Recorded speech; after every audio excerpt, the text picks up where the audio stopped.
If you think a bullet is just a piece of metal flying through the air, you are missing the most fascinating engineering story in human history. In the next 12 minutes, we are going to dismantle the physics, the chemistry, and the evolution of the projectile that changed the world forever. It all started with the black powder era. Before the 1800s, firearms were essentially cannons on sticks. You poured loose powder down a smooth barrel, shoved a lead ball in after it, and hoped for the best. These spheres were inaccurate, slow to load, and prone to rolling out if you tilted your rifle. They were smooth-bore muskets. If you hit a target at 50 yards, you were lucky. If you hit one at 100, you were a legend. The breakthrough wasn't the metal, it was the shape. In 1826, a French captain named Claude-Étienne Minier changed everything. He created the Minier ball.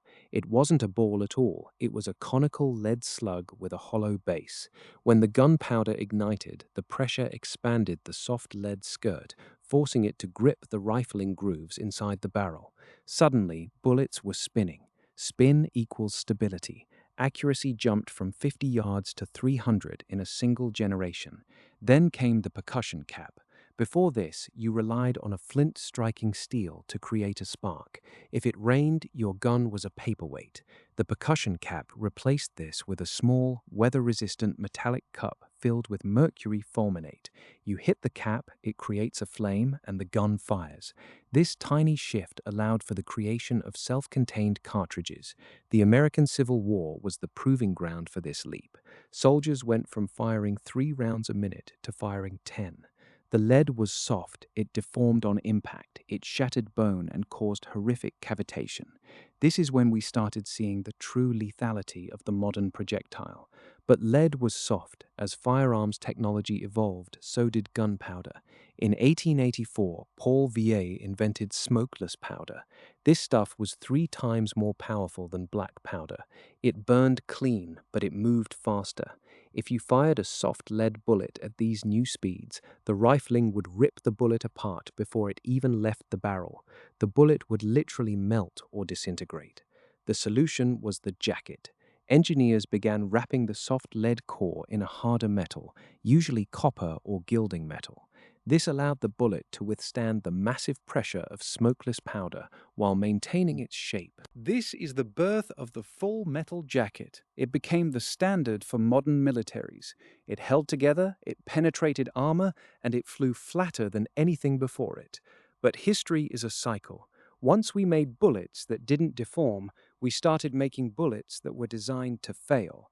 Enter the hollow point. In the 1880s, the British were fighting in India. They found that their standard service rounds were punching clean holes through enemies, failing to stop them.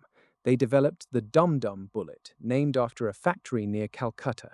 It had an exposed lead tip that blossomed on impact. It expanded, slowed down, and dumped all its kinetic energy into the target. This brings us to the physics of terminal ballistics. When a bullet hits, it does 2 things. It punches a hole, and it creates a temporary stretch cavity. The bullet is a hydraulic ram. It forces water and tissue outward, pushing organs away from the path of the round. A high-velocity rifle round creates a massive cavity that can cause damage far away from the actual bullet path. A handgun round, however, is slower. It relies almost entirely on the hole it punches.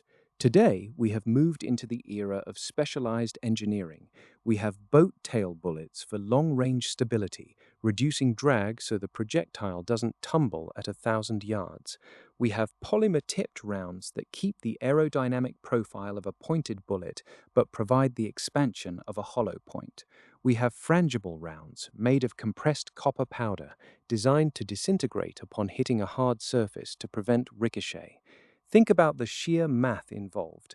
A bullet leaving a modern sniper rifle like the .338 Lapua Magnum travels at nearly 3,000 feet per second. That is almost 3 times the speed of sound. At 1 mile, that bullet has to account for the rotation of the Earth. If you don't adjust for the Coriolis effect, you will miss your target by several feet. We are no longer just throwing metal. We are performing high-level ballistics math in a fraction of a second.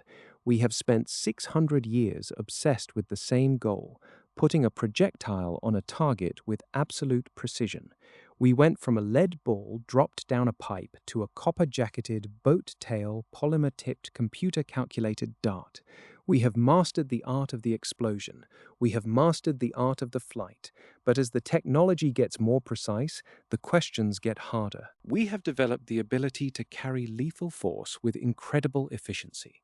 We have turned a chemical reaction into a science of absolute finality. Every time you see a bullet, you aren't just looking at a piece of hardware. You are looking at the culmination of centuries of metallurgy, chemistry, and physics. We have made the projectile perfect. Now the only variable left in the equation is the hand that pulls the trigger. As we continue to push the boundaries of what is possible, we have to ask ourselves, how much more power do we actually need, and what are we really trying to hit? The answer to that is not written in the metal, but in the history that follows every shot fired.